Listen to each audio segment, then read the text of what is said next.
우리가 오늘 읽은 12장부터는 7년 대환란 파트 두 번째 반복입니다.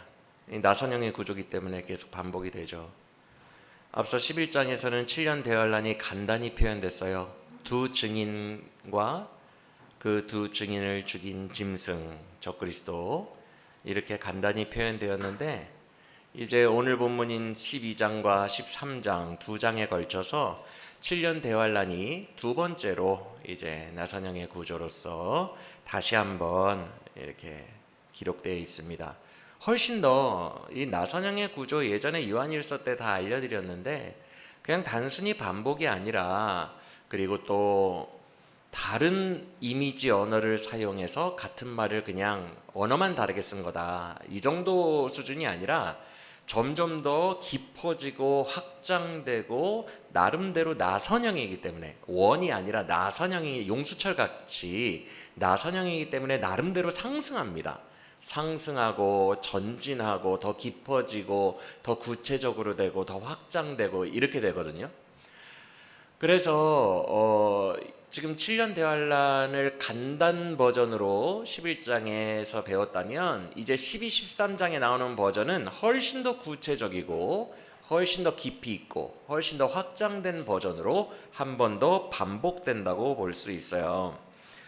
우리가 7년 대환란 파트를 묵상할 때 꼭 여러분들이, 오늘도 이제 전체를 다 12장을 다 이해하면서 나갈 건데, 성령께서 먼저 여러분에게 지혜를 주시기를 원하고요. 또 하나, 이렇게 쭉 문맥을 이해하기가 참 좋은, 여러분들이 염두에 둬야 될 요소가 뭐냐 하면, 도미티안 황제 박해 속에서 순교하고 있는 그 당시 기독교인들에게 반모섬에서 요한이 썼다라는 이 명제를 염두에 두시고 보셔야 저를 따라오실 수 있습니다. 제가 1시간 안에 이 12장 전체 문맥을 그냥 쭉 설명해 드릴 거거든요. 그런데 이때 좀 어렵다라고 느껴지시면 항상 여러분이 붙들어야 될 게 있어요. 도미티안 황제의 순교 상황, 핍박 상황, 그때 그 교인들에게 위로해 주려고 쓴 책이 계시록이지, 끝내 천국이 보장되어 있으니까 힘내라고, 설령 순교해도 힘내라고 이렇게 격려해 주시는 서신이 계시록이었지, 이것을 꼭 염두에 두고 보시길 바랍니다. 아시겠죠? 그래야 설명이 길어지지도 않고 여러분들도 이 문맥에서 저자가 의도하는 바를 그냥 바로 캐치할 수 있습니다. 전혀 어렵지 않거든요. 도미티안 황제의 핍박 속에서 우리도 일제시대 때, 식민지 시대 때 몇 번 말씀드렸죠. 진달래꽃 이런 시들을 통해서 은유적으로 표현하잖아요. 일제 식민지 시대의 그 아픔과 서러움과 그 분노를 은유로 표현하듯이, 지금 이 로마 도미티안 황제가 다 검열하고 이런 시대에 이 언어를 좀 어렵게 한 것뿐이지, 사실 이 상황을 생각하고 보면 하나도 내용은 어렵지가 않습니다. 그러니까 성도들을 순교적 상황에서 격려하시려고 이 12장을 쓰셨다라는 것을 꼭 염두에 두시고 따라오시길 바랍니다. 아시겠죠? 자, 이 7년 대환란 파트 12장, 13장 이제 거대한 본문으로 나아갈 텐데, 우리가 12장은 오늘 볼 건데, 먼저 중요한 것이 바로 앞절인 11장 19절과의 연결일 거예요. 11장 19절 바로 앞절을 보면 하늘 성전이 보이고 언약궤가 드러나는 장면이 나왔죠. 우리 지난 시간에 배운, 물론 이게 시점적으로 시간적으로 연결되는 건 아니에요. 왜냐하면 나선형의 구조이기 때문에. 저를 잠깐만 보시겠어요? 이게 저를 보면서 설명을 들으셔야 졸리지 않아요. 나선형의 구조가 뭐예요? 나선형의 구조가 용수철인데, 이걸 쫙 펴봤다고 해봐요. 1층 계단, 2층 계단을 펴봤다고 해봐요. 두 증인이 나온 게 앞부분 3.5예요. 중간에 적그리스도가 나왔어요. 뒷부분 3.5 동안 두 증인이 막 순교하고 그래요. 그 다음에 7나팔이 불더니, 7번째 나팔이 부러지더니 이제 진짜 끝났다, 세상 끝났다, 하나님의 통치가 이르렀다 그러면서 제일 그 중에 마지막 부분에서 하늘 성전과 언약궤가 빵 열리고 끝납니다. 이 구조가 그대로 2층으로 갔다고 생각해봐요. 그러면 12장의 첫 구절, 여자와 용이 나오는 구절은 여기 부분에 해당하겠죠, 그렇죠? 그래서 지금 나선형은 그대로 복사 붙여넣기가 된 거잖아요. 시점도 똑같잖아요. 그렇죠? 그러면 여자와 용 이야기는 다시 처음부터 시작되는 거잖아요. 이 두 증인 때와 같은 시점이잖아요. 그러니까 이 11장 마지막 구절인 언약궤를 시간적으로 이 앞에 갖다 붙이기는 어렵다고요. 이거는 역사의 제일 마지막 부분을 얘기한 거고, 이건 역사의 7년 대환란의 첫 부분을 얘기하고 있잖아요 지금.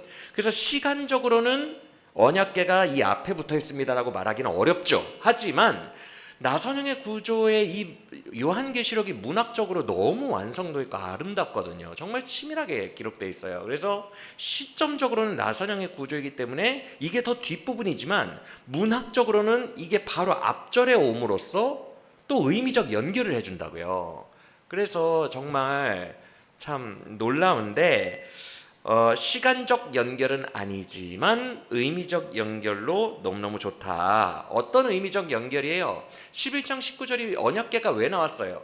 여러분, 언약궤의 가장 근본적인 의미는 뭐예요? 언약궤가 가진 근본적인 의미, 뭐 그 뚜껑은 속죄소 은혜를 상징하고 그 속에는 뭐 돌판이 들어있고 십계명 돌판이 들어있고 다 던져버리고 언약궤가 왜 존재하는 거예요? 언약의 증표로서 존재하는 거예요. 어떤 언약의 증표요? 출애굽기 시절에 이스라엘 백성들과 시내산에서 계약을 하시잖아요.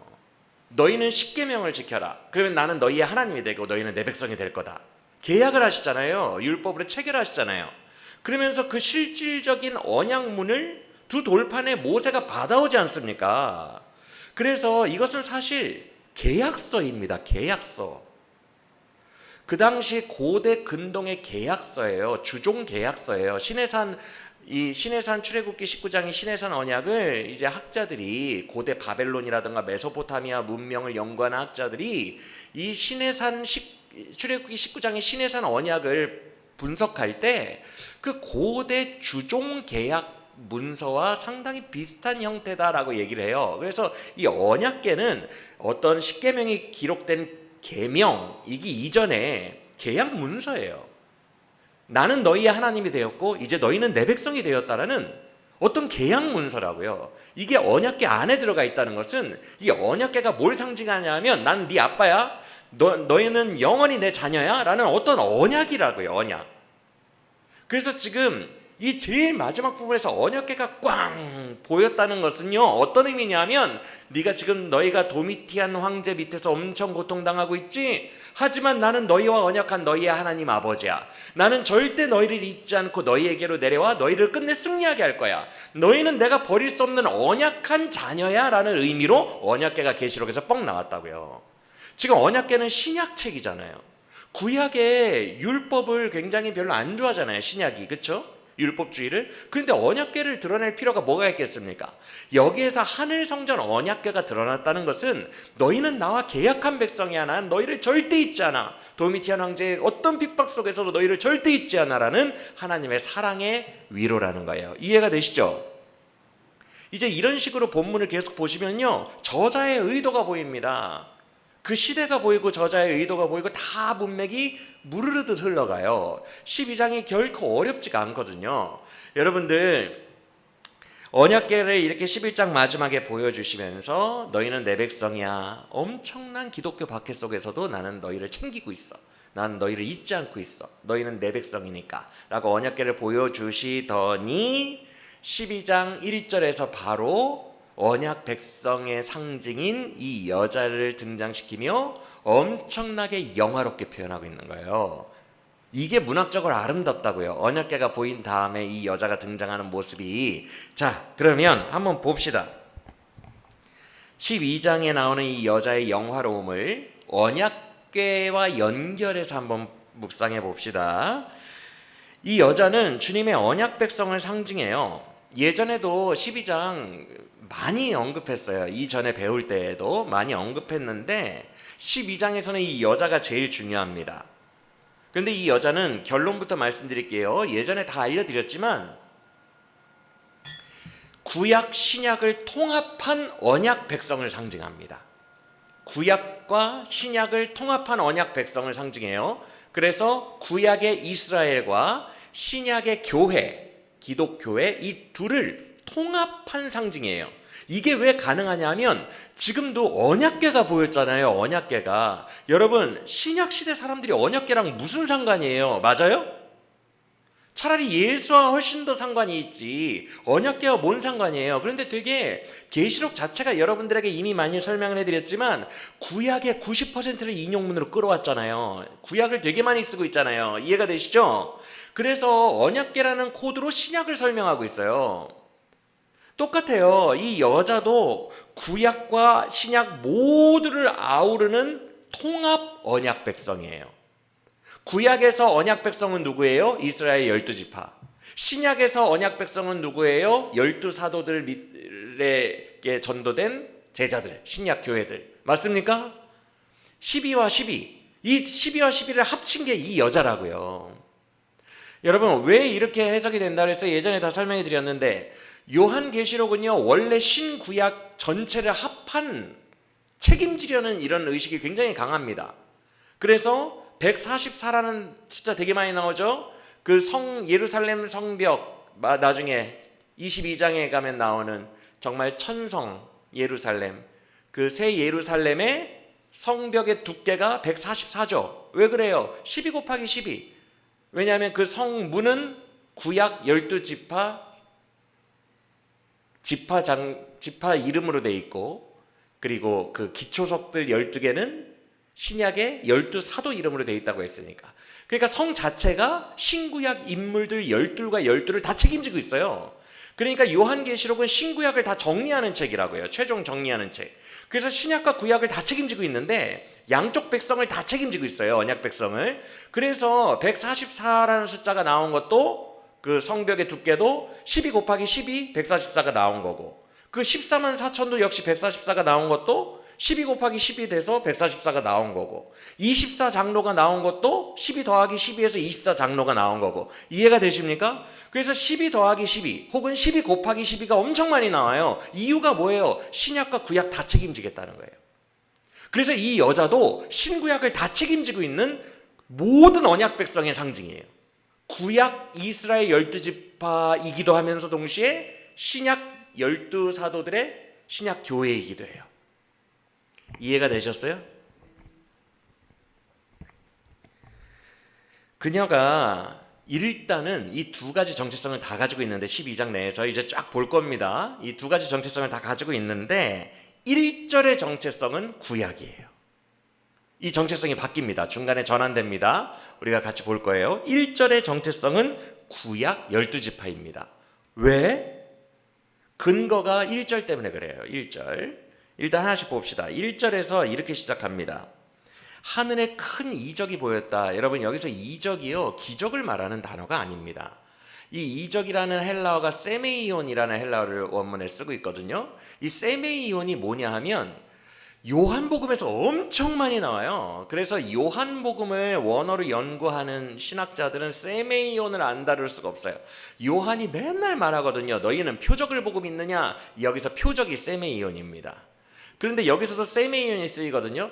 요한복음을 이제 연구를 해보면 이 세메이온은 절대로 기적을 말하는 단어가 아니에요. 여러분 세메이온이 영어로 번역하면 사인입니다. 사인. 우리나라 사람들은 사인이라고 하면 우리나라 정서에서는 뭘 제일 먼저 연상을 떠올려요? 서류에다가 서명하는 것을 떠올리죠. 미국 사람들에게 사인은 그 뜻이 전혀 아닙니다.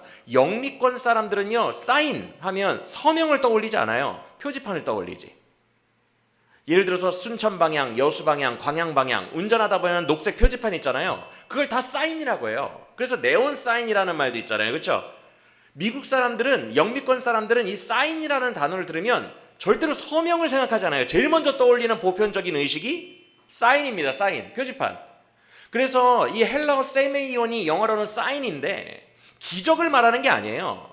그 기적을 통해서 뭔가를 사인해 주는 거예요. 여러분 표지판을 보면요 여수 12km, 광양 8km 이렇게 나오는데 그 표지판 자체가 여수는 아니고 광양은 아니잖아요. 그렇죠? 여수와 광양을 가르쳐주는 손가락질이잖아요. 그렇죠? 사인이라는 게 원래 영 단어 자체가 손가락질이에요. 표지판이에요. 그래서 요한복음에서 너희가 표적을 보고 믿느냐? 그건 참 믿음이 아니니라. 표적, 세메이오는 사인이에요. 예를 들어서 물을 포도주로 바꿨다. 그러면 창조적 능력을 가지고 있는 거예요. 원소 기하가 완전히 다르거든요. 그러면 물을 포도주로 바꾼 표적을 가나에서 처음 행하셨으니 세메이온이 쓰였어요. 그러면 기적이 중요한 게 아니에요. 이 일을 통해서 원소가 완전히 다른 건데 물을 포도주로 바꿔 창조주구만. 이 사인을 통해서, 이 세메이온을 통해서 예수의 정체를 아는 거예요. 그걸 세메이온이라고 하고 사인이라고 해요. 그래서 지금 여기에서 이거 같은 요한이 썼잖아요. 여기 계시록에도 세메이온 엄청 많이 나옵니다. 의외로 다른 바울 서신이라던가 다른 복음서 신약에는 세메이온 안 나와요. 세메이온은 사도 요한만 잘 쓰는 단어 용어입니다. 그래서 요한 복음에 엄청 많고 계시록에 몇 번 나와요. 왜냐하면 같은 저자니까. 그래서 지금 여기에도 요한이 세메이온을 썼거든요. 이유가 있어요. 이 12장을 문자 그대로 이해하지 말라는 거예요. 이건 사인이라는 거예요. 사인. 하늘에 큰 사인이 있으니 사인이에요. 사인. 이제부터 하는 모든 여자와 용 이야기는 다 거대한 영적인 구속사를 얘기하는 거니까 하나의 사인으로, 구속사의 사인으로 받아들이고 이해하라라는 거예요. 그래서 한 번 더 사인이라는 말이 나옵니다. 12장 3절 보이십니까? 12장 1절에서 여자가 등장할 때 사인, 그리고 세메이온, 그리고 3절에서 용이 등장할 때 세메이온, 두 번 쓰입니다. 12장의 주인공이 여자와 용이기 때문에 그래요. 12장 스토리의 주인공이 여자와 용이기 때문에 이 두 등장인물이 등장할 때 사도 요한이 그의 잘 쓰는 용어인 세메이온을 쓰면서 이건 사인이니까 문자 그대로 받아들이지 말고 사인으로 받아들여라. 이게 거시적인 어떤 구속사의 그 역사에 대해서 말해주는 거니까 사인으로 받아들여라 라고 이야기를 하고 있는 겁니다. 12장의 주역들이 누구라고요? 여자와 용이다. 여자는 누구라고요? 구약, 신약 전체 언약 백성을 대표하는 존재가 여자입니다. 그 용은 누구예요? 여기 9절에 다 이미 설명이 나와 있는데 용은 옛뱀, 마귀라고도 하고 사탄이라고도 한다라고 설명이 이미 다 명시가 되어 있기 때문에 여기서 용은 사탄입니다. 쉽죠? 그러면 여자가 낳는 아이는 누구예요? 5절에 이미 설명이 나와 있어요. 장차 철장으로 만국을 다스릴 자라고 돼 있어요. 철장으로 만국을 다스릴 자 누구예요? 19장에서 어린 양 예수님이 구름 타고 재림하시는 장면이 나오는데 그때 철장으로 만국을 다스립니다. 어린 양 예수님이. 그래서 이게 다 연결되어 있어요. 계시록이. 그래서 19장에서 재림 예수를 가리키고 있기 때문에 여기서 여자가 낳은 아들은 예수예요. 다 연결돼 있으니까 지금 옛뱀 마귀라고 하고 친절하게 다 설명을 해주고 있잖아요. 맞습니까? 다 설명을 해주고 있어요. 그래서 이 여자와 이 용, 이 둘의 싸움이 12장의 핵심입니다. 왜? 12장의 문맥 자체가 7년 대환란을 그리는 거기 때문에. 7년 대환란의 주체가 누구예요? 교회, 여자. 그리고 그 교회를 핍박하는 용, 마귀. 이게 7년 대환란 스토리 아닙니까? 그래서 두 사람이 주역이에요. 그리고 주역들이 등장할 때는 세메이온이라고 분명히 가르쳐주고 있는 거예요. 문자적으로 해석하지 말고 사인으로 봐라. 자, 즉 이게 무슨 말이냐면 지금 이 책을 그 당시에 받아보고 있는 수신자들의 상황은요, 현실만 보여요. 우리 성도들도 현실이 되게 많이 보이잖아요. 지금 이들의 현실은 뭐예요? 압도적인 로마 황제 도미티안이 교회를 엄청나게 순교시키고 죽이고 있어요. 지금 이 현실만 보이거든요. 내 눈에는 너무 힘들다, 너무 슬프다, 너무 무섭다, 이렇게 현실에 가득 차 있는 그들에게 사도 요한이 세메이온을 보여주겠다. 너희는 지금 도미티안이라는 한 인간에게 괴롭힘을 당하고 있는 게 아니라 이 싸움은 구약시대부터 계속되어 온 용과 하나님의 백성 간의 대결이다. 이걸 보여주는 거예요. 절대 도미티안 한 명을 미워하고 그 한 명 때문에 이런 일이 발생한 거라고 생각하지 마라. 이거는 오래전부터 교회와 용이 싸워오던 그 구도다. 이걸 얘기해주고 싶은 거예요. 그래서 세메이온이라고 말한 거예요. 이해가 되십니까? 그래서 이게 저자의 의도인데 이 거시적인 영적 전쟁을 이해시키는 거죠. 지금 그 현실에 함몰되어 있는 그 성도들에게 거시적인 거, 너희가 지금 겪고 있는 이것은 영적 전쟁이다. 꼭 이겨야 된다. 라는 것들을 격려해주고 있는 겁니다. 그럼 다시 1절을 봅시다. 1절이 아름다운 이유가 위에 언약궤에서 나는 너희를 기억하고 있어. 너희는 내 백성이야. 나와 언약을 체결한 백성이야. 라고 말씀해 주셨죠? 위로해 주셨죠? 그렇죠? 그러고 나서 1절이 왜 중요하냐면 그의 성도들을, 여자가 누구를 상징한다고요? 교회. 맞아요? 그의 성도들을 영광스러운 빛으로 입혀주시는 모습이기 때문에 그래요. 그의 교회를 너무너무 보배롭고 존귀하게 여기시는 거예요. 그러면 이런 글들을 보면서 그 도미티안 황제의 핍박 속에서 막 죽어가던 그 교인들이 얼마나 큰 위로를 받겠어요. 나는 너희와 언약을 기억하는 언약궤, 너희의 하나님이야. 너희를 절대 잊지 않아. 그리고 너희는 이 여자와 같은 나의 사랑하는 성도인데 내가 너희를 너무 보배롭고 존귀하게 여겨 너에게 해로 옷을 입혔으며 너의 발 아래에 달을 두었으며 너의 머리에 12개의 별로 관을 씌웠단다. 이게 다 은유적 표현입니다. 존귀하다는 거예요. 성도들을 존귀하게 여기신다는 거예요. 왜? 해, 달, 별, 우주의 천체, 그 광명체들 빛으로 그를 둘렀기 때문에 그래요. 여러분 시편 141편을 포함해서 구약의 여러 부분을 보면 하나님이 빛으로 옷을 두르셨다는 표현이 있어요. 여호와께서 빛으로 옷을 두르셨다. 지금 그의 자녀들 성도들을요 하나님 표현하듯이 표현하는 거예요. 지금 빛으로 옷을 두르셨다. 영광으로 옷을 두르셨다. 왜 두르셨다라고 해요? 입은 게 아니라 그들은 옷 자체가 어때요? 이렇게 하고 쫌매는 거잖아요. 이스라엘 복장 아시죠? 이렇게 하고 쫌매면 끝이잖아요. 그래서 옷을 두른다고 표현하는 거예요. 하나님은 빛으로 옷을 입었다고 했어요. 시편이랑 여러 구약의 문구들 속에서 하나님은 그의 사랑하는 보배로운 교회도 똑같이 빛으로 옷을 입혀주셨다는, 굉장히 존귀하게 여기고 자기의 자녀들처럼 보살피고 있다는 뜻이에요. 할렐루야. 그리고 또 하나 구약에서 표현이 하나님의 발 아래에 두었다. 이건 통치권을 의미합니다. 달은, 그 광명체인 달은 교회의 발 아래에 두었어요. 이것은 막강한 통치권을 의미합니다. 하나님은 그의 모습을 구약에서 묘사하는 그 묘사의 문구들을 그대로 성도들에게 쓰고 있는 거예요. 그 정도로 존귀하다는 거예요.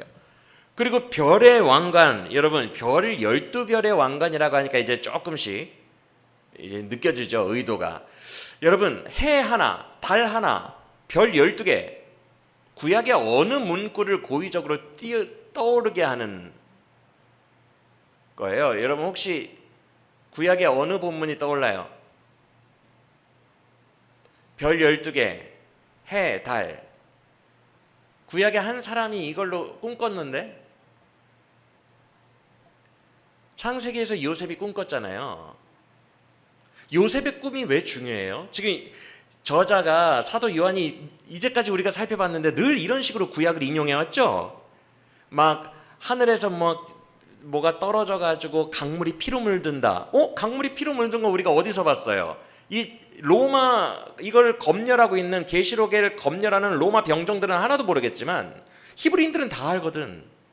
이런 식으로 글을 써놓으면 일제시대 때 암호로 써놓은 것처럼 똑같아요. 우리 민족들은 다 알거든.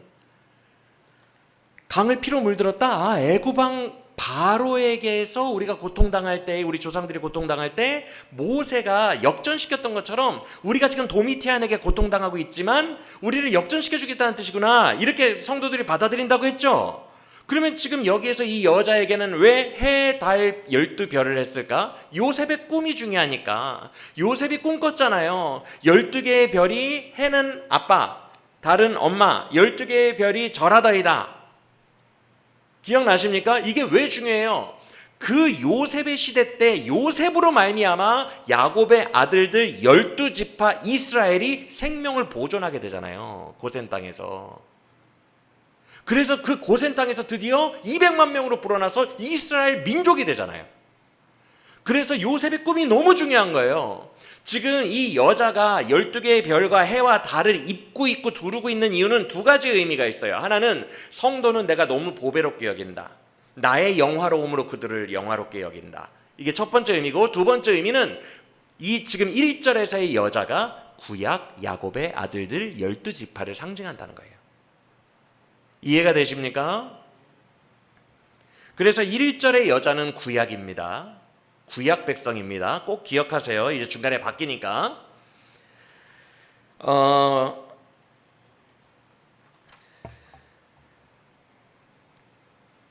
그런데 그 구약 백성 이스라엘의 후손으로 누가 탄생하세요? 예수님이 탄생하시죠. 여러분, 사실상 구약의 존재 목적은 예수님을 예표하는 거예요. 그냥 구약은 예수님에게 스포트라이트를 비추는 거예요. 오실 메시아, 오실 메시아만 가리키고 있는 거예요. 모든 구약은. 그래서 이렇게까지 표현할 수 있어요. 구약 언약 백성의 사명은 예수를 잉태하여 낳는 거예요. 이스라엘 백성이 존재하는 이유가 뭐예요? 여러분, 선교학을 배워보면요, 아브라함에게 처음 아브라함을 택할 때 하나님이 뭐라고 하셨어요? 내가 너로 말미암아 모든 민족이 장차 복을 받게 할 거라 그랬어요. 너의 씨, 너의 허리에서 나오는, 너의 혈통에서 나오는 씨, 예수로 말미암아 온 열방이 복을 받을 거기 때문에 너의 이름을 온 열국의 아비라고 아브라함으로 바꿔주겠다 그랬어요. 맞습니까? 즉 하나님의 원래 계획은 온 열방에게 복을 주시는 거예요. 다만 그 온 열방에게 복을 주시는 하나의 통로로 예수를 배출해야 하는 통로로서 아브라함, 이스라엘을 택한 거예요. 그래서 이스라엘 구약 백성들의 사명이 뭐냐? 예수를 배출하면 되는 거예요. 예수를 예고하고 예수를 예표하고 예수를 가리키다가 예수를 배출해내면 구약은 임무 끝나는 겁니다. 이해가 되십니까? 왜? 구속사가 그러니까 아브라함을 택할 때부터 그걸 다 예측하고 했으니까, 그걸 다 예견하고 하셨으니까.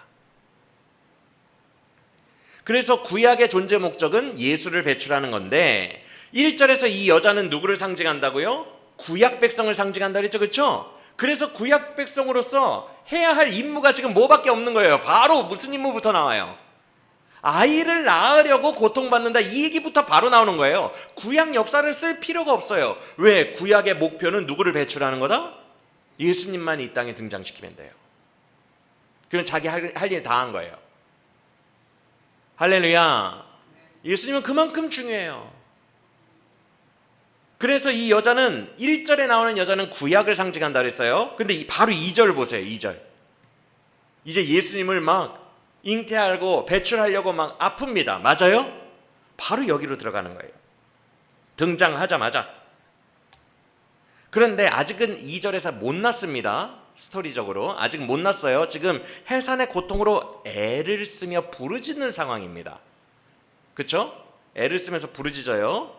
이게 뭘 얘기하냐면 예수님이 등장하기 전까지 구약의 수많은 애통스러운 상황을 말해요. 예수님을 배출할 때까지 여러분 구약의 스토리 주마등처럼 지나가시죠? 막 사사시대 때 막 고통당하고 애굽에게 바로왕에게 고통당하고 그 다음에 사사시대 때 막 우상숭배다가 고통당하고 왕을 달라고 했다가 사울왕, 다윗, 솔로몬 그 아래에 타락한 왕들, 북왕국 멸망, 남왕국 멸망, 그 다음에 포로기 극심한 어려움, 그 포로 속에서 에스더, 다니엘의 활약, 그러다가 포로가 귀환했는데 그 포로 귀환민들도 또 무너져. 그때 학계 스가랴 선지자가 그들을 일으켜 그래서 성전을 지어 그 다음에 에스라 느헤미야가 와서 다시 도와주는데 그 부흥도 몇 년 안 가서 또 사그러들어. 이런 구약의 진통, 이런 구약의 한계, 누가 오셔야만 구원이 이루어지는 거예요. 이 한계 속에서 구약이 말하는 게 뭐예요? 예수님이 오셔야 된다는 거잖아요. 애통하고 진통하는 거예요. 지금 구약 전체 역사가 예수를 낳으려고 진통하고 있는 거예요. 그걸 이렇게 표현한 겁니다.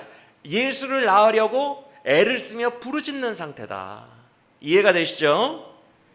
그런데 이때 3절 보세요. 이미 구약시대부터 영적 전쟁은 시작됐어요. 3절 누가 대적자로 등장합니까? 붉은 용, 사탄 마귀가 등장해요. 근데 그의 묘사가 어때요? 머리가 7, 뿔이 10, 그 다음에 왕관이 다시 7. 이게 뭔 소린지는 다음 시간에 13장 1절을 보시면 적그리스도도 숫자가 나와요. 머리가 7, 뿔이 10 이런 뭐 나오거든요. 그때 설명해 드릴게요. 지금은 의미 없어요. 지금은 이 12장 문맥에서는 이 왕관이란 그게 필요가 없고 의미가 없고 13장 1절 설명할 때 다 설명해 드릴게요. 지금은 그냥 넘어갑시다. 지금은 이 문맥상 스토리가 중요하잖아요. 뿔 몇 개고 이게 중요하잖아요. 그런데 그 사탄 마귀가 이 용이 무슨 짓을 했대요? 3절에 등장한 용이 4절을 보니까 그의 꼬리로 하늘의 별 3분의 1을 끌어다가 땅으로 던졌대요. 왜? 이유가 중요하죠. 이유가 뭐예요? 여자 앞에서 딱 기다리고 있다가 그 여자가 예수님을 해산하면 예수님을 삼키려고, 그 아이를 삼키려고 그렇게 포진하고 있었대요. 이해가 되시죠? 자, 그러면 이건 뭘 말해요? 구약의 상황을 말합니다. 구약의 상황. 왜 구약의 상황이냐면 지금 용이 직접 내려왔어요, 안 내려왔어요? 구약은 다 감춰져 있어요. 신약 때에 다 드러나는 거예요, 계시가. 지금 용은 하늘에 있어요, 아직. 꼬리로 그의 부하들만 잡아다가 내렸다고 돼 있어요. 맞습니까? 이게 구약입니다. 구약에서도 악령들이 활동하고 있었어요. 타락천사들이. 부하들을 3분의 1이나 가지고 있었어요. 하늘의 천군 천사 중에 3분의 1이나 가지고 있어요. 그래서 여기서 별들은 뭘 말해요? 여러분, 계시록에서 별은 거의 다 천사로 쓰이는 경우가 많아요. 계시록에서 별은 거의 다 천사입니다. 그래서 지금 꼬리로 하늘에 있는 별들의 3분의 1을 가져다가 땅에 던졌다. 이 말은 천군 천사들 중에 타락 천사들인 3분의 1을 땅에 던졌다는 거예요. 즉 3분의 2 정도의 수량은 마귀의 부하가 되었다는 것입니다. 여러분, 지금도 이 땅에 3분의 1의 마귀들이 돌아다니고 있어요. 마귀의 부하들이 돌아다니고 있다고요. 그 증거가 뭐예요? 예수님이 복음서에서 너는 뭐냐? 라고 물었더니 저는 레기온입니다. 군대니이다. 레기온, 로마 군단 5,000명. 네가 무적행으로 들어가자 하지 마시고 저에게 돼지떼로 들어가라 명하소서. 돼지 2,000마리에게 들어가되 돼지를 몰살시키잖아요. 사망으로 이끌잖아요. 사망으로 급격하게. 마귀들이 활동하고 있습니다. 엄청 많이. 천사의 3분의 1 분량이 마귀의 수하니까 이 땅에서 구약 때부터 활약하고 있었어요. 지금도 그렇고. 그런데 그럼에도 불구하고 5절을 보시면 지금 구약 상황입니다. 용은 직접 안 내려왔어요. 용은 하늘에 있고 꼬리로만 내려보냈어요, 부하들을. 그렇게 예수님을 대적하고 있는데 그럼에도 불구하고 아이고 대견하게도 구약 백성들이 예수님을 탄생시킵니다. 잉태하고 낳아요. 맞습니까? 5절을 보면 아이가 드디어 탄생합니다. 여자가 아이를 낳아요. 그런데 아까도 말씀드린 것처럼 이 여자는 장차 천장으로 만국을 다스릴 재림하실 예수님이죠. 즉 구약의 이 이스라엘은 구속사를 어찌됐건 임무 완수한 거예요. 맞습니까? 여러분, 구약 역사 다 알잖아요. 그렇게 타락하고 뭐 난리 나고 망하고 그래도 꾸역꾸역 그 다윗 왕조가 이어져 가더니 그 다윗의 왕조의 후손에서 예수님 탄생시켜버리잖아요. 맞습니까? 구속사를 이루어졌다는 거예요. 구속사가. 대견하죠. 마치 여자가 해산한 것처럼 너무너무 대견해요. 그걸 이루어낸 거예요. 물론 그들의 힘으로 한 건 아니죠. 구속사를 이루어내시는 강권적인 하나님이 그들에게 남은 자를 두셔서 남은 자들 속에서 이새의 뿌리에서 예수님이 나게 하신 거죠. 맞습니까? 그렇게 하나님이 다 강권적으로 하신 거예요.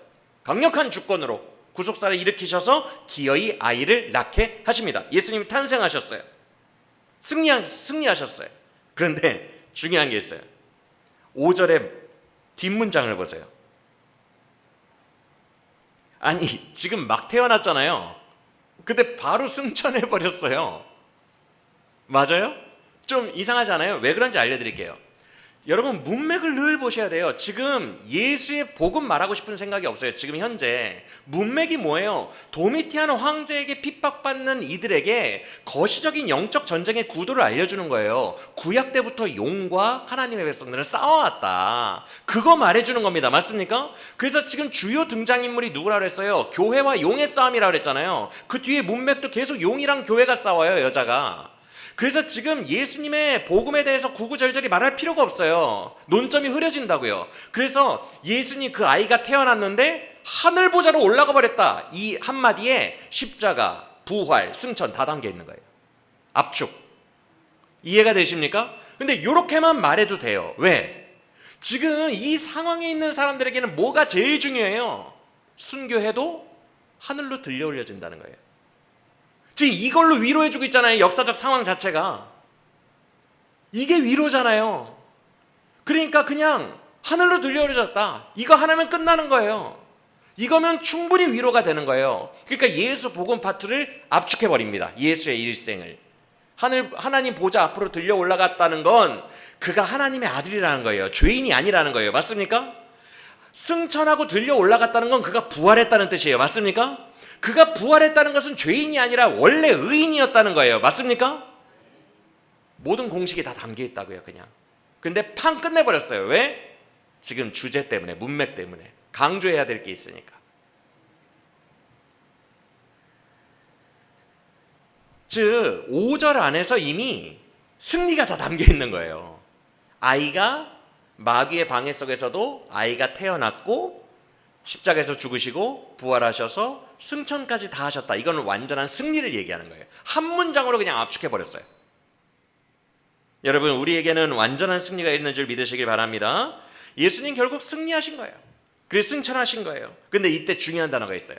와, 진짜 이 요한 문서가 얼마나 문학적으로 치밀하고 정말 얼마나 대단한지 정말 놀라워요. 바울 서신 우리가 사경회 때 볼 때도 여러분 바울 한마디 한마디에도 다 뼈가 있고 다 의도가 있는 거 아세요? 한마디 한마디에도.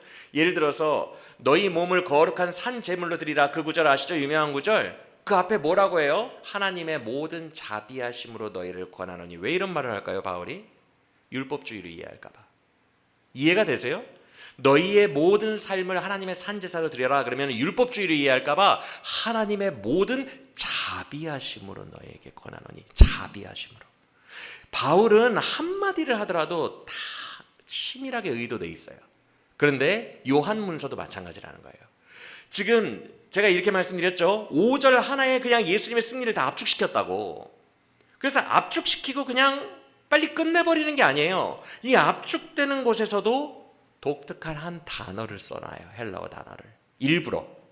이 한 단어면 충분히 위로가 되니까. 그게 뭐냐 하면 5절 마지막에 들려 올라갔다라고 번역돼 있어요. 올려가다. 이 단어가 헬라어로 아르파조라는 단어에서 파생했는데요. 이 단어 의미를 일부러 이 단어를 쓴 거예요. 압축하면서도 문맥을 살리는 거야. 와, 이 아르파조가 뭐냐 하면 이거예요. 상대방에게서 물건을 낚아채서 빼앗아가다는 뜻이에요. 즉, 왜 이런 단어를 썼겠어요? 스토리를 보세요. 용이 아이가 태어나는 즉시 삼키려고 지금 하고 있다고 그랬죠. 그렇죠? 용에게서 삼키지 못하도록 싹 뺏어가 버리는 거예요. 하나님이. 왜 지금 이런 표현을 써요? 너희가 순교하고 너희가 도미티안의 손아귀에 있는 것 같지만 절대 아니라는 거예요. 너희를 그 가운데서 싹 빼와서 내 보좌 앞으로 천국으로 올려주겠다는 거예요. 할렐루야. 그러니까 이 한 단어를 써도요, 이 문맥에 맞게 성도들을 격려하고 이 문맥에 맞게 쫙 쓰고 있다는 거예요. 이 한 단어를 써도 압축을 하고 있지만 그 가운데에서도 이걸 밝히고 있는 거예요. 내가 너희를 절대로 놓지 않고 도미티안 밖에 속에서도 너희를 부활시켜 내 보좌 앞으로 낚아채서 인도할 거다.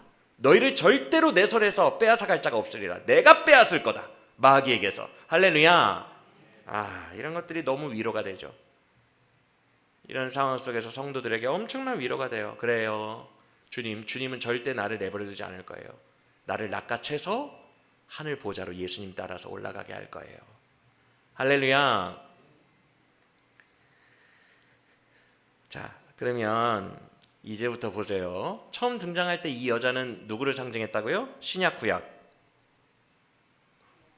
구약 상징했죠. 그렇죠? 존재 목적은 뭘 하려고 존재하는 거예요? 누구를 해산하려고? 예수를. 그래서 마귀가 그거를 방해하려고 총동원했는데, 부활을 총동원했는데도 하나님이 탁 낚아채셔서 예수를 승리하게 하셨죠. 맞습니까? 그래서 구약 언약 백성들은 성공한 거예요. 하나님의 주권적 은혜로 성공한 거예요. 자기 사명을. 예수님을 배출했고 예수님이 승리하셨으니까. 할렐루야. 그럼 이제 질문합니다. 구약 백성들은 할 일 다 끝났어요. 근데 여자는 그 이후에도 남아있네. 그럼 이 여자의 정체성은 이제 뭘로 바뀌는 거예요? 신약으로 바뀌는 거예요.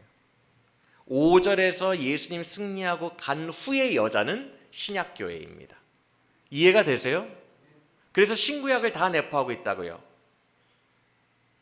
악이 낳는 임무를 마쳤으니까. 그러면 여러분 스토리를 상상해 보시라는 거예요. 왜 이 여자는 남아있어요? 지금 이 사도 요한이 이 책을 쓴 목적이 뭐예요?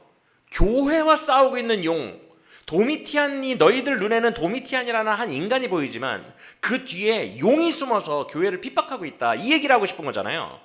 지금 현재는 구약이에요, 신약이에요? 이 수신자들은 신약 교회예요. 그럼 여자가 사라지면 안 되지. 이해가 되십니까?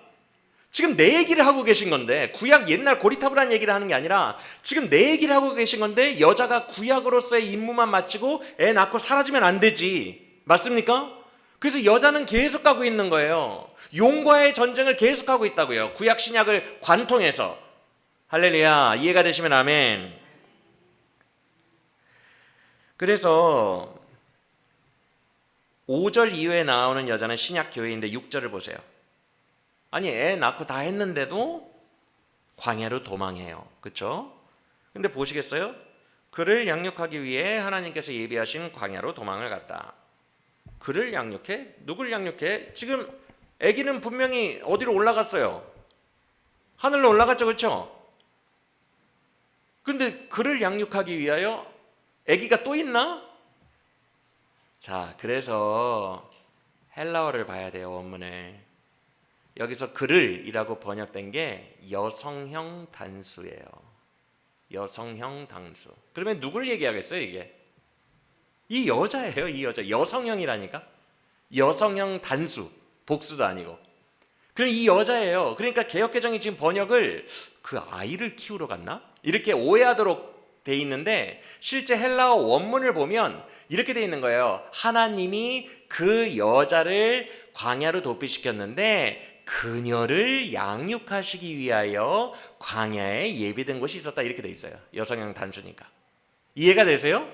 그러니까 예수님은 올라가 버린 거예요. 5절에서 올라가 버렸는데 6절에서 여자를 양육한대. 그러면 당연히 뭐겠어요, 여러분? 신약의 교회지. 이해가 되십니까? 이제 교회를 양육하시는 거예요. 예수님 올라가 버렸어요, 5절에서.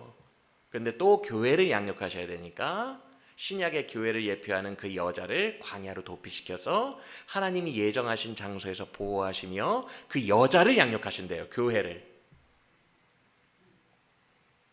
그런데 그 기간이 언제래요? 보호하시는 기간이 3.5, 앞부분 3.5입니다. 이해가 되세요?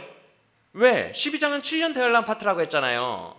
그렇죠? 앞부분 3.5예요. 근데 왜 여기서 그렇기 때문에 왜 광야가 나와요?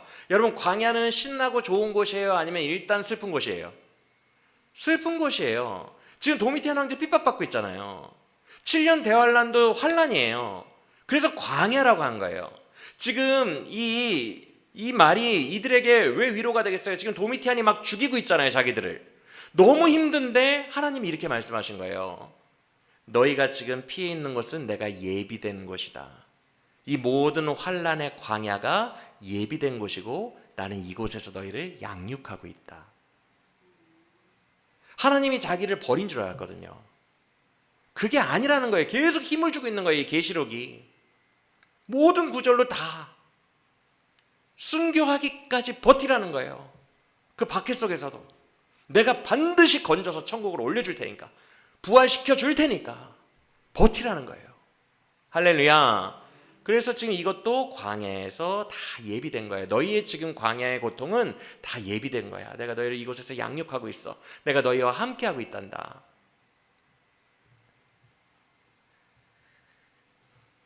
그래서 앞부분에 여러분, 하나님의 성도들을 향한, 고통받는 성도들을 향한 이 뭐라 그럴까, 이 정성을 좀 보셨으면 좋겠어요.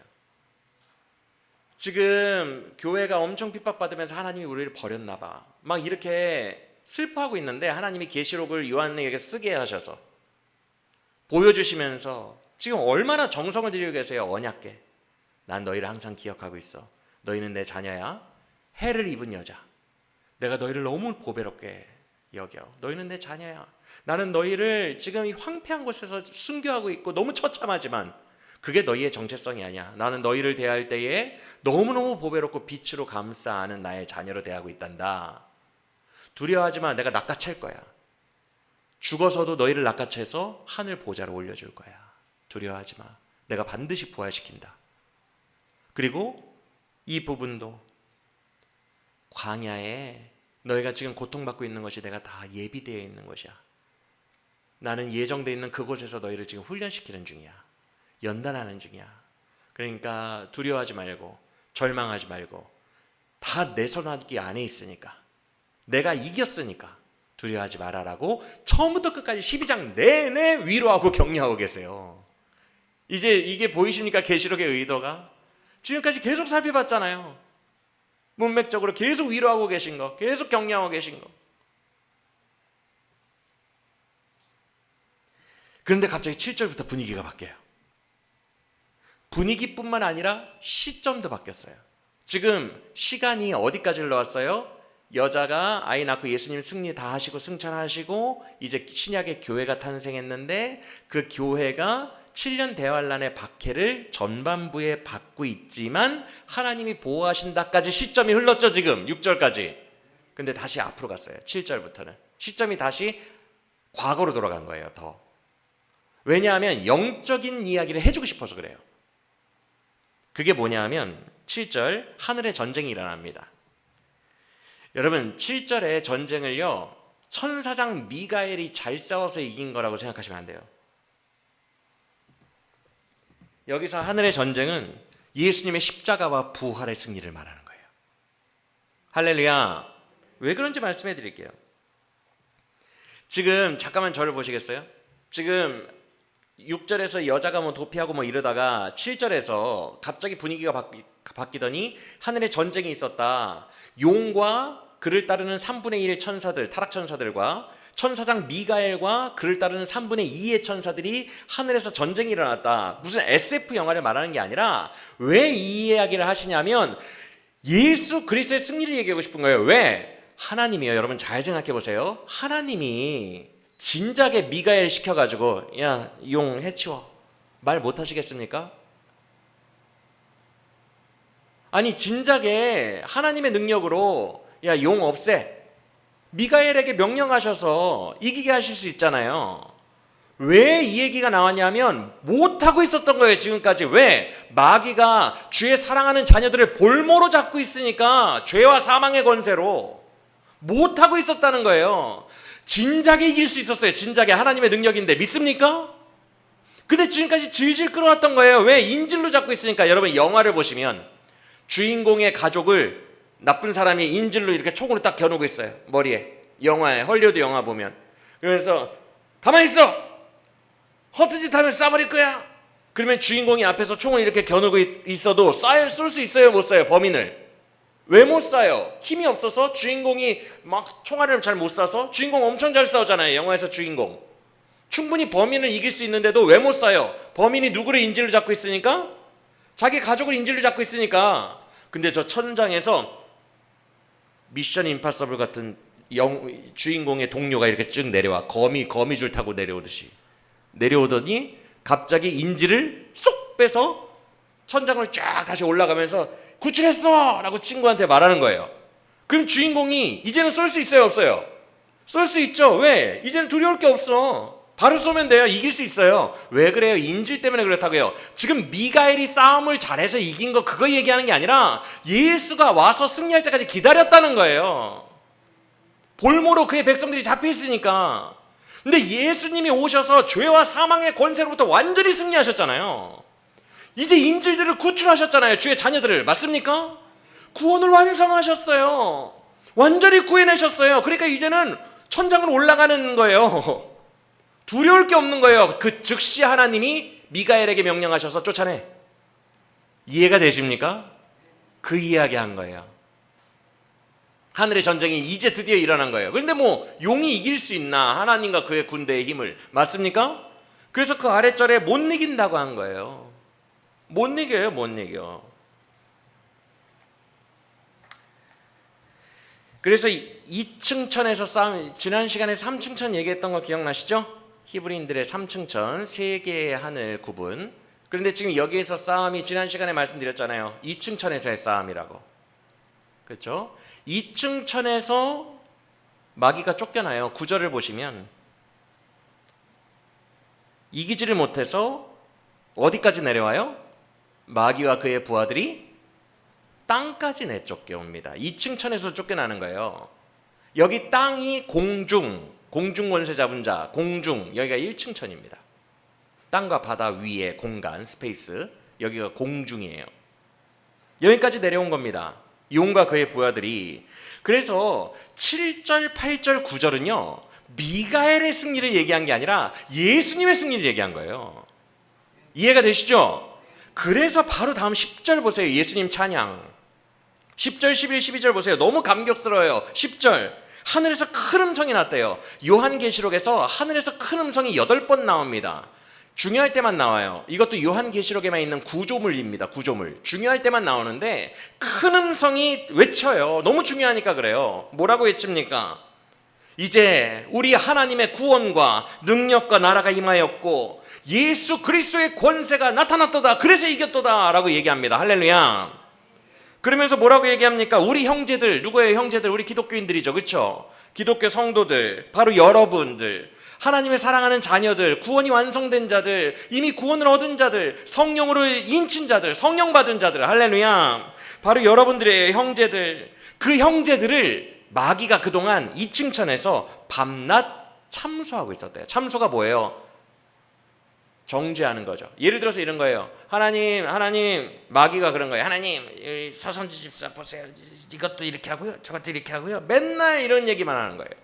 재원이 보세요. 재원이 맨날 이거 하고요, 이거 하고요. 정죄만 하는 거예요. 정죄만. 참소하다가 정죄하다예요. 마귀가 계속 정죄했어요, 여러분. 그런데 그 마귀가 2층 천에서 쫓겨났어요. 여러분, 이 말이 얼마나 감격스러운 말인 줄 알아요? 이제 하나님 앞엔 아까 보좌 위로 들려 올라간 누가 있는 거예요? 하나님 보좌 앞에는 마귀가 속삭이고 있는 게 아니라 마귀 쫓겨났잖아요. 누가 지금 옆에서 속삭이고 있어요? 하나님 옆에? 여러분을 사랑하사 십자가 지신 예수 그리스도께서 중보자로 지금 속삭이고 있어요. 그래서 여러분에 대한 안 좋은 정보가 하나님께 하나도 안 들어가고 있다고요. 이걸 믿으셔야 돼요. 여러분에 대한 참소하고 정죄하는 정보가 하나님 아버지 앞에 하나도 안 들어가고 있어요. 지금 그의 보좌 앞에는요 마귀는 쫓아냈고 그의 보좌 앞에는 여러분을 너무 사랑하사 대신 죽어주기까지 하신 예수님이 하나님께 고하고 있어요. 여러분에 대해서. 우리 서선이 있어 예쁘게 봐주세요. 주님, 아버지, 우리 재현이 예쁘게 봐주세요. 너무 예쁘죠? 라고 좋은 정보만 얘기해주고 있어서 이제 하나님은 여러분을 바라볼 때 엄청난 사랑의 눈으로만 바라보신다고요. 그래서 로마서 8장 1절 그러므로 그리스도 예수 안에 있는 자들에게는 결코 정죄함이 없나니. 할렐루야. 끝난 문제예요. 여러분들을 너무너무 예쁘게 보시는 거예요. 누구 때문에? 중보자 예수 그리스도 때문에. 이게 여러분에게 임한 엄청난 혜택이에요. 이것 때문에 우리는 너무너무 하나님과 화평하게 된 거예요. 고린도후서 화평케 하는 직분을 우리에게 맡기셨으니 그리스도 예수 안에서 너희도 하나님과 화목하라. 하나님과 우리는 완전히 화목해 되었어요. 예수 그리스도 때문에. 이제 그는 너무너무 여러분들이 예쁘게 본다고요.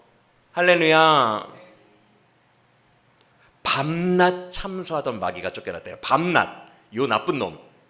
이 말투를 기억하세요. 밤낮 참소하던. 여러분들 욕만 한 거예요. 마귀가 계속 하나님 앞에서.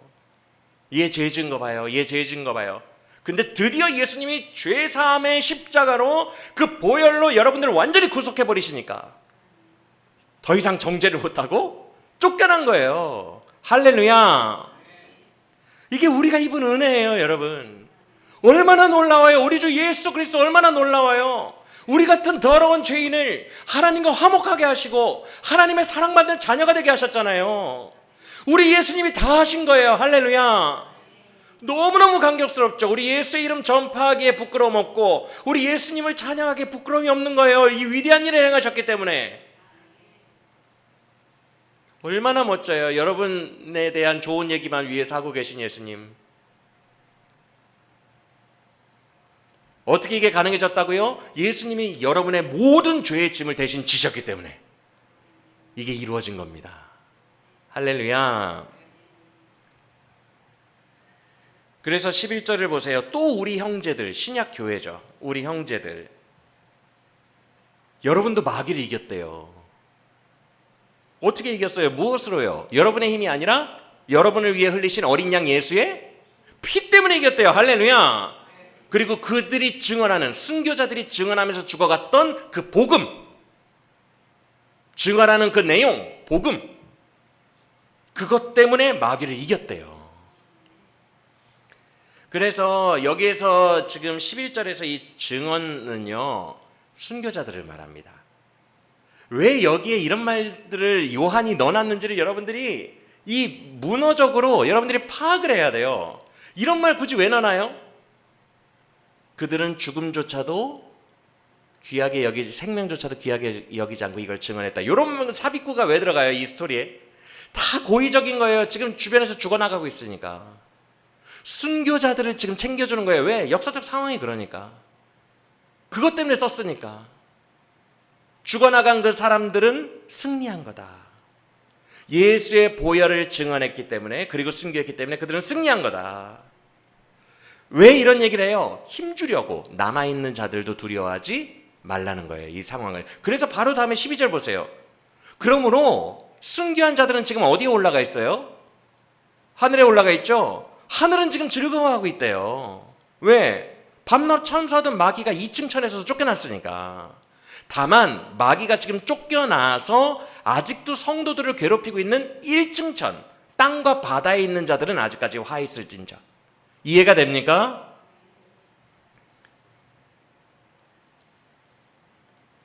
즉 뭐예요?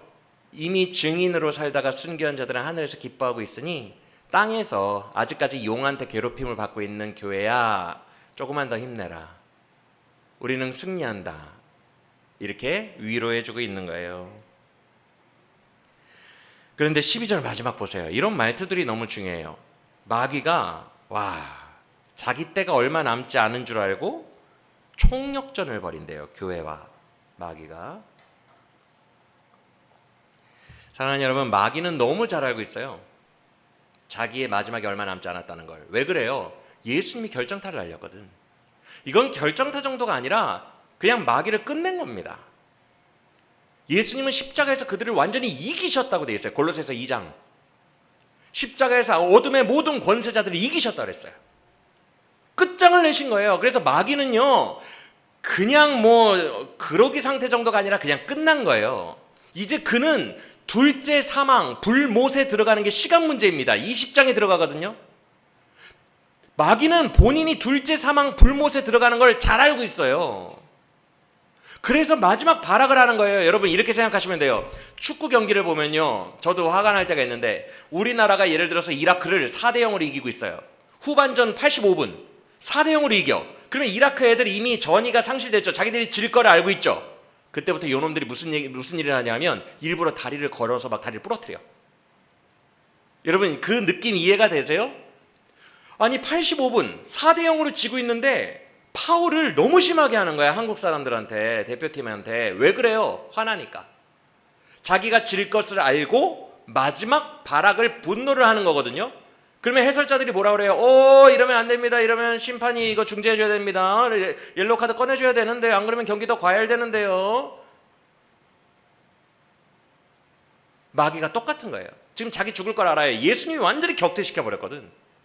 그래서 이제 얼마 남지 않은 생명 동안 이를 악물고 뭘 하려고 한다고요? 교회를 작정하고 괴롭히려고 한다고요. 이 얘기를 지금 계시록이 왜 할까요? 너희가 도미티안의 황제 속에서 그렇게 핍박을 격렬하게 받는 이유는 도미티안 한 개인의 뜻이 아니라 오래전 구약시대부터 용이 이렇게 싸워왔는데, 교회랑 싸워왔는데, 지금 용이 그리스도 예수의 승리 때문에 쫓겨난 상황에서 용이 지금 되게 화나 있는 거야. 마지막 발악이야. 그래서 도미티안 황제의 핍박을 받는 교회들아, 용이 마지막 발악하는 거니까 그렇게 알고 힘내.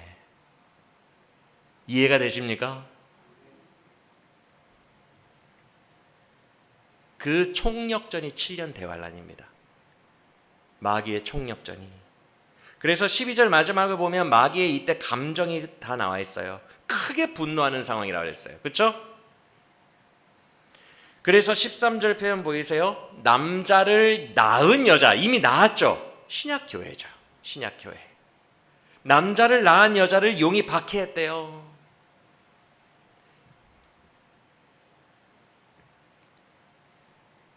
신약교회를 집중적으로 마귀가 괴롭히기 시작하는 건데, 14절에서 이 여자가 광야로 또 피신하는 것처럼 나오는데 아니에요. 이것도 나선형 구조예요. 아까 7절에서 잠깐 과거로 회귀해서 하늘 전쟁 얘기했죠. 그렇죠?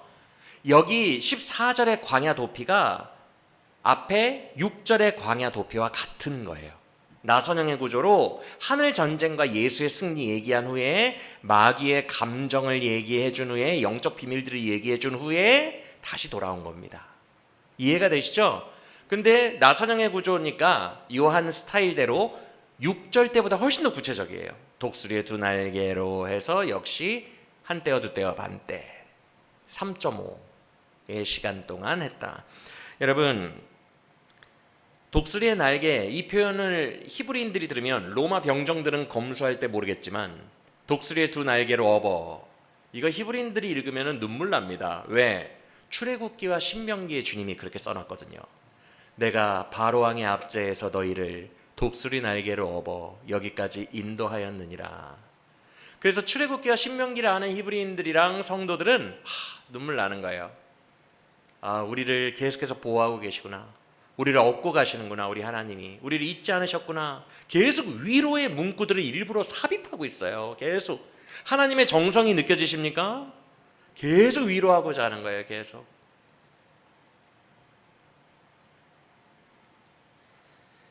그런데 여기서부터가 중요해요. 왜냐하면 아직까지는 전반부 3.5니까. 전반부 3.5예요. 그런데 이 전반부 때 15절을 보세요. 여자의 뒤에서 뱀이, 여기 뱀은 옛뱀 곧 마귀 용이죠. 마귀가 입에서 물을 토해냈대요. 그렇죠? 여러분, 왜 입이겠어요?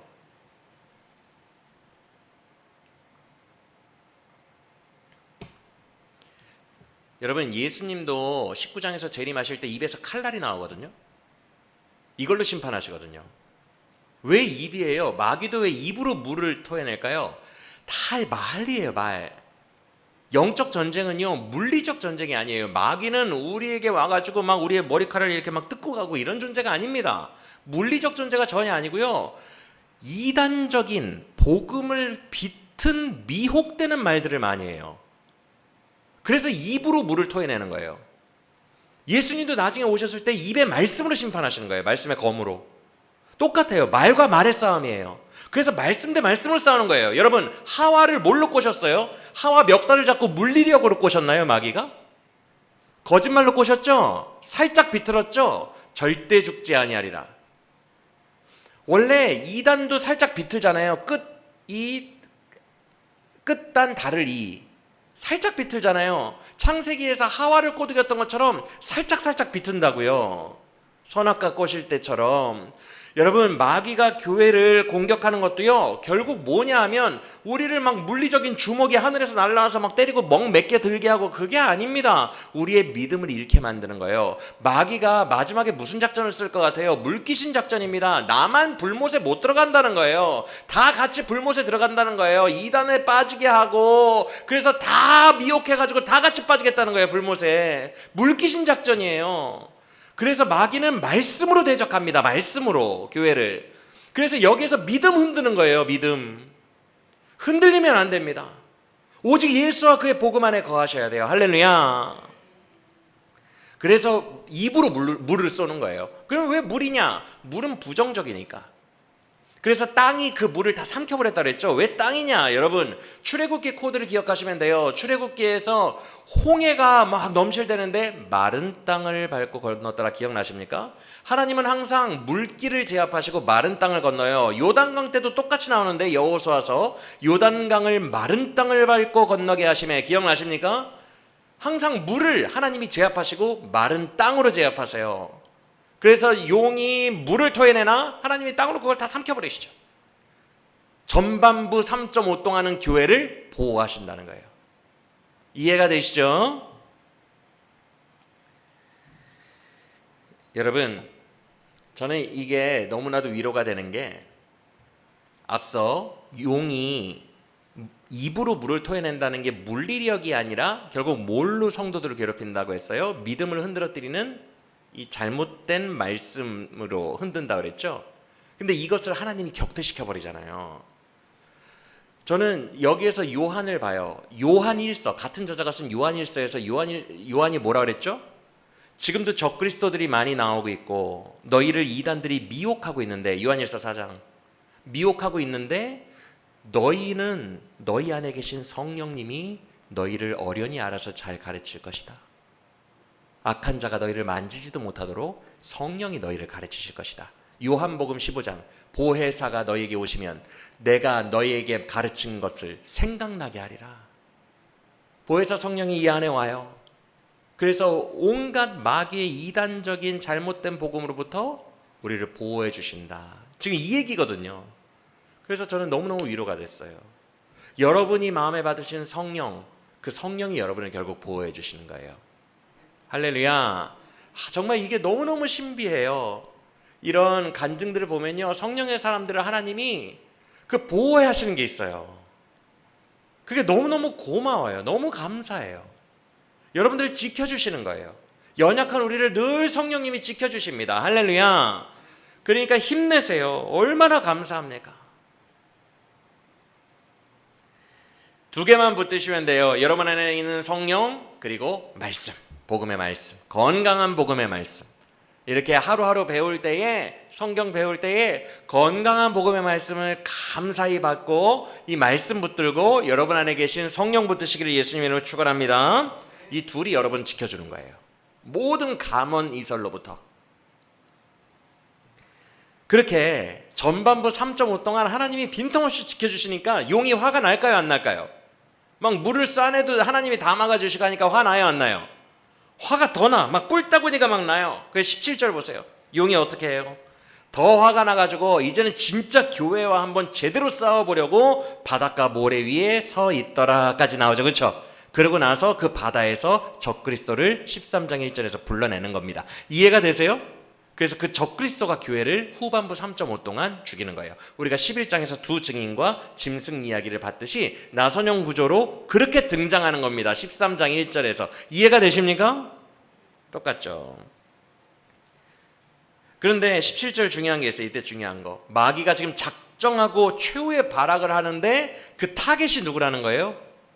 여자, 교회예요. 그런데 정확하게 말하면 이제는 여자라고 말 안 하죠. 신약 교회라는 걸 분명히 하기 위하여 여자의 남은 자손. 이것도 설명이 부족할까 봐 하나님의 계명을 지키며 예수의 증거를 가진 자들이라고 분명하게 설명하고 있습니다. 신약 교회입니다. 할렐루야. 그러면 여기서 하나님의 계명이라고 하니까 또 율법주의 생각나고요. 막 나 계명 지켜야 될 것 같고요. 막 그래요. 여기서 왜 하나님의 계명이라는 말을 썼어요? 요한 말투예요. 요한이 이런 말투를 많이 써요. 여러분 한번 14장 12절 보시겠어요? 계시록 그 뒤에 같은 말이 있어요. 14장 12절 또 참된 성도들에 대해서 말씀하시는 장면이거든요. 14장 12절 이제 막 구원받은 진짜 성도들 막. 그런데 그때도 같은 표현 씁니다. 한번 읽어봅시다. 시작.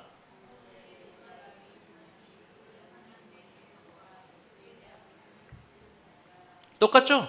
앞에서는 하나님의 계명과 예수의 증거라고 하더니 14장에서 하나님의 계명과 예수의 믿음, 예수에 대한 믿음이라고 했어요. 맞아요? 이게 성도를 말하는 거예요. 계시록의 주인공 바로 여러분들. 성도들을 이렇게 딱 규정하고 있는 거예요. 그런데 왜 하나님의 계명이라고 해요? 여러분, 요한이 이 말도 엄청 많이 써요. 요한복음 기억나십니까? 다른 복음서나 다른 바울서시는 이렇게 계명이라는 단어를 잘 안 쓰는데 요한이 많이 써요. 요한 1서에도 썼는데 혹시 요한 1서 배울 때 1장과 2장 계명 기억나시는지 모르겠어요. 요한복음에서도 유명한 구절들 많아요. 새 계명을 너희에게 주노니 서로 사랑하라. 나를 사랑하는 자마다 나의 계명을 지키리니. 계속 나오거든요. 15장에도 나오고 내 계명이 이것이니 서로 사랑하는 것이니라. 맞습니까? 이게 요한 말투예요. 그러니까 아까 세미온도 그렇고 계명도 그렇고 이 사도 요한이 같은 저자잖아요. 요한일서와 요한복음에 같은 단어를 쓰는 거예요. 같은 단어를 쓰고 같은 나선형 기법을 쓰고 하면서 계속해서 증언을 하고 있는 것입니다. 그래서 여기서의 계명은 율법주의적 계명이 아니라 새 계명을 너희에게 주노니 서로 사랑하라. 예수의 사랑을 받은 자들을 말합니다. 예수의 사랑을 받은 자들, 바로 여러분들입니다. 할렐루야. 사랑하는 여러분, 말씀을 마칩니다. 성도의 싸움은 진짜 오래된 거예요. 여러분, 우리도요, 지금 이 12장을 왜 써놓은 거예요? 우리 이제 12장 다 배웠죠? 왜 써놨어요, 요한이? 도미티안 개인이 뭐 정신이 이상해져서 너희를 괴롭히는 거라고 생각하지 말고, 구약 때부터 지금까지 용이 지금 엄청 화가 나 있어. 구약 때부터 지금까지 하늘에는 이런 일들이 있었단다. 계속해서 용은 하나님의 백성들과 싸워왔었어. 그러니까 도미티안이라는 한 사람이 너희를 괴롭히는 거라고 이 현상만 바라보지 말고 그 뒤에 있는 오래전부터 싸워왔던 용과 하나님의 백성들의 그 전쟁 중에 하나라고 봐야 돼. 이 얘기를 하고 싶은 겁니다. 이해가 되십니까? 지금 핍박받고 있는 그들에게 말세로 갈수록 더 심해지니까 너희가 그렇게 이해하고 이 거시적인 영적 원리를 다 이해하고 담대하게 이기라는 거예요.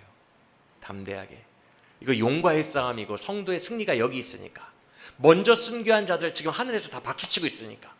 어린 양의 보혈과 그 증거로 승리한 자들 다 박수치고 있으니까 너희도 순교를 두려워하지 말고 끝까지 이 용과의 싸움을 버티고 이기라는 거예요. 할렐루야.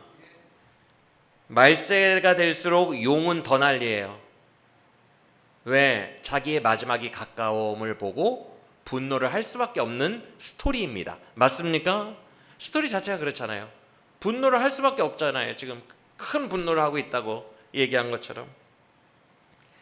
그러니까 여러분의 삶을 그냥 단편하게 누구 인간이 뭐 어떻게 해갖고 이렇게 현상으로 바라보지 마시고, 계속되는 영적 전쟁이구나. 말세가 갈수록 더 심해지는 거구나. 하지만 담대해야겠다. 이것들을 잘 분별하고 더 담대해야겠다. 나는 예수 그리스도의 보혈과 그의 증인으로서 이미 승리했기 때문에 하늘에는 이미 승리가 다 이루어졌고 3층 천, 2층 천 다 예수님이 다 승리해 놓으셨고 이제 딱 1층 천만 지금 고통을 당하고 있는데 주님 재림하시면 여기까지도 승리하고 주의 통치가 완성된다. 그때까지 내가 버텨야 되는구나. 이거를 기억하시고 담대한 영적 군사로 살아가는 우리 모두가 되기를 간절히 원합니다. 여러분들 절대 걱정하지 마세요. 하나님이 낚아채 가십니다. 성도들 절대 버리지 않아요. 여러분에게 예수 그리스도를 예정하시고 예수님 만나게 하시고 마음에 성령 주셨잖아요. 적군이 이기는 것 같지만 절대 그렇지 않아요. 여러분들 낚아채 가십니다. 여러분들은 하나님의 장중에 붙들려 있는 예정된 자녀들인 줄 믿으시길 바랍니다. 마귀가 자꾸만 속이려고 해요. 말로 해요. 말로. 속지 마세요. 여러분들을 참소하던 자예요. 여러분들을 고발하던 자예요. 이제 쫓겨났어요. 더 이상 여러분들을 고발하지 못해요. 여러분들은 예수 그리스도의 십자가의 보혈로 가득한 자들이에요. 예수님이 저 위에서 여러분을 위해서 중보하고 계세요. 하나님은 온전히 여러분들을 용서하셨고 여러분들을 사랑으로만 챙겨주고 계세요. 여러분들을 사랑으로 돕고 계세요. 마귀의 가모니설과 거짓말에 속지 마시고 나 같은 죄인도 용서하신 예수 그리스도의 사랑의 복음에 감격하여 더욱더 뚜렷한 증인으로 내 남은 인생 살아가는 우리 모두가 되시기를 예수 그리스도의 이름으로 간절히 축원합니다.